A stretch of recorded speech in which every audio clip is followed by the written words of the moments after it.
কোরআন শরীফে কি নাই সমস্ত মানুষের দৃষ্টি আকর্ষণ? কোরআন শরীফে প্রথমে সূরা ফাতিহা দিয়ে শুরু। নবী প্রথমে কলেমা দাওয়াত দিয়েছিল। কলেমা দাওয়াত নবী লম্বা সময় দিয়েছিল। কোরআন শরীফে কলেমা দাওয়াত নবী কিভাবে দিয়েছিল?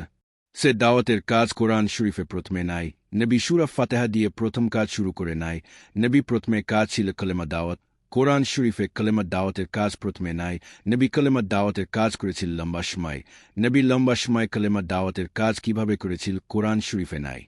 নবী কলেমা দাওয়াত লম্বা সময় করার পর সূরা ফাতিহা এসেছিল। কোরআন শরীফে প্রথম সূরা ফাতিহা দেওয়া আছে। কোরআন শরীফে বিশ্বাসের কাজ নবী কিভাবে করেছিল তা নাই। কোরআন শরীফে দ্বিতীয় ফরজ দেওয়া আছে। কোরআন শরীফে প্রথম ফরজ নাই।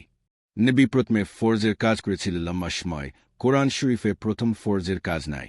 কোরআন শরীফে শুধু দ্বিতীয় ফরজ দেওয়া আছে। নবী বিশ্বাস স্থায়ী করার পর দ্বিতীয় ফরজ আদায় করেছিল। কোরআন শরীফে প্রথম থেকে শেষ পর্যন্ত দ্বিতীয় ফরজ দেওয়া আছে। কালেমা পরিচয় হচ্ছে পৃথিবী। পৃথিবী ভাঙা হচ্ছে বিশ্বাসের কাজ করা। কোরআন শরীফে আল্লাহ পৃথিবী ভাঙার কাজ নাই। নবী পৃথিবী ভেঙে মানুষদেরকে আল্লাহ চিনাইছে। কোরআন শরীফে আল্লাহ পৃথিবী ভাঙার কাজ নাই। বিশ্বাসের কাজ না শিখলে বিশ্বাস কিভাবে করতে পারবে?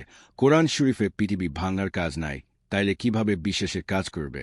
বিশ্বাসের কাজ কেমনে করতে হয় কোরআন শরীফে নাই। বিশ্বাসের কাজ না শিখলে বিশ্বাস কিভাবে স্থায়ী হবে?